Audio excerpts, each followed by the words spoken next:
బండలాగుడు పోటీల్లో నువ్వానేనా అన్నట్టుగా ఒంగోలు జాతి గిత్తలు పౌరుషం చూపాయి. గుంటూరు జిల్లా తెనాలిలో జాతీయ స్థాయి ఎడ్ల పందాలు ఫ్లడ్ లైట్ల వెలుగులు, కామెంటరీ హోరు, ప్రేక్షకుల కేరింతల మధ్య సందడిగా మొదలయ్యాయి.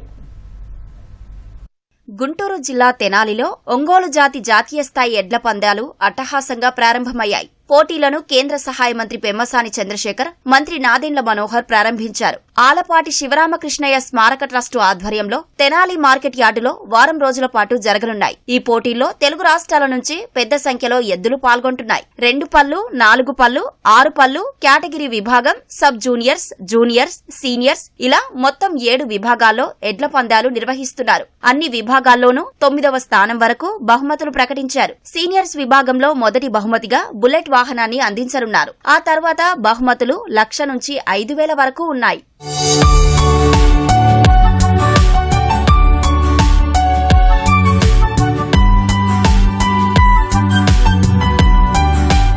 యాంత్రీకరణ లేని రోజుల్లో వ్యవసాయానికి సాయం చేసినటువంటి ఎద్దులను, వాటిని రక్షించే యాజమాన్యాలను రక్షిస్తూ వ్యవసాయ వికాసానికి కృషి చేస్తున్నటువంటి ఆలపాటి రాజా గారికి గత 7-8 సంవత్సరాలుగా చేస్తూ ముందుకు వెళ్తున్న వారికి మరొకసారి ధన్యవాదాలు తెలుపుతా ఉన్నాను. వారి తండ్రి జ్ఞాపకార్థం ఈ విధంగా చేయటం, దీనికి మమ్మల్ని ఆహ్వానించటం చాలా ఆనందంగా ఉంది. రాష్ట్రం నుంచి నలుమూలల నుంచి వచ్చే అందరికీ కూడా శుభాకాంక్షలు. ఇటువంటి కార్యక్రమాలు చేయడం అంత సులభమైన విషయం కాదు. ఎందుకంటే రైతాంగానికి సంబంధించిన అంశాలు, ఇన్ని పశువులు ఇతర ప్రాంతాల నుంచి తీసుకురావడం, ఆ పశువుల్ని గౌరవించుకోవడం, ఈ సంస్కృతి మన హిందూ ధర్మంలోనే ఉంది. ప్రధానంగా ప్రతి ఒక్కరూ కూడా ఈ 4-5 రోజులు ఒక మంచి స్ఫూర్తి కార్యక్రమాన్ని ముందుకు తీసుకువెళ్ళి ప్రతి ఒక్కరు దీంట్లో పాల్గొని విజయవంతం చేసే విధంగా ఈ కార్యక్రమానికి మరొకసారి గత వైభవం తీసుకొచ్చే విధంగా అందరూ సహకరిస్తారని మనస్ఫూర్తిగా కోరుకుంటూ ఆనందబాబు గారికి మరొకసారి ధన్యవాదాలు తెలుపుకుంటూ సెలవు తీసుకుంటాం. ఎడ్ల పందాల కోసం ప్రత్యేకంగా ఏర్పాటు చేసిన స్టేడియంలో విద్యుత్ దీపాల వెలుగుల్లో ఒంగోలు గిత్తలు పోటీ పడ్డాయి. పోటీలు చూసేందుకు వచ్చిన వారి కోసం ప్రత్యేకంగా గ్యాలరీలు ఏర్పాటు చేశారు. కామెంటరీ అందరినీ ఆకట్టుకుంది. ఎమ్మెల్సీ ఆలపాటి రాజేంద్ర ప్రసాద్ తన తండ్రి శివరామకృష్ణయ్య స్మారకార్థం ఈ పోటీలు నిర్వహిస్తున్నారు.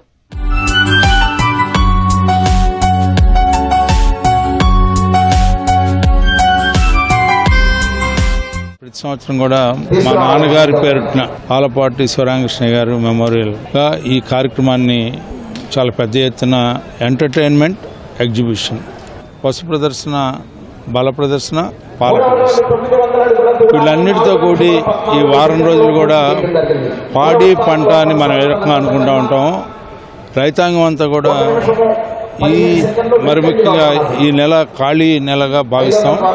వాళ్ళందరూ కూడా ఆనందంతో, ఉత్సాహంతో ఈ కార్యక్రమంలో పాల్గొని వాళ్ళకు ఉన్నటువంటి ఆనందాన్ని ఇట్లా పంచుకునేదానికి ఇది ఒక ఆనవాయితీగా మనం ఉంచాలనేది ఒక ప్రయత్నం అయితే, రెండోది ఒంగోలు జాతిని కాపాడాల్సినటువంటి బాధ్యత అది మన జాతి. ఈ కార్యక్రమాన్ని ప్రారంభించడం జరిగింది.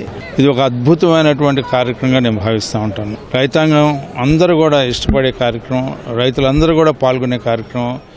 జాతీయ స్థాయిలో ఎడ్లు ఈ పోటీల్లో పాల్గొంటూ ఉన్నాయి. వీరందరూ కూడా ప్రతి ఏటా ఉత్సాహంగా పాల్గొని, ముఖ్యంగా రైతాంగం, వేమూరు తెనాలి నియోజకవర్గంలో ఉన్నటువంటి రైతాంగం కానీ, చుట్టుపక్కల ప్రాంతాల నుంచి కానీ రైతాంగం ఎడ్లతో అవినాభావ సంబంధం ఉంటుంది. ఎడ్ల పందాలతో వాళ్ళు మమేకమై ఉంటారు. ఈరోజు ఈ కార్యక్రమాల్లో పాల్గొని వారు ఆనందిస్తూ మమ్మల్ని అందరూ కూడా, నిర్వాహకులందరూ కూడా ఆనందింపజేస్తూ ఉన్నారు. ఎడ్ల పందాలతో పాటు వ్యవసాయ విజ్ఞాన ప్రదర్శన ఏర్పాటు చేశారు. సాగులో అందుబాటులోకి వచ్చిన అధునాతన సాంకేతిక పరికరాలను ఇక్కడ ప్రదర్శించారు.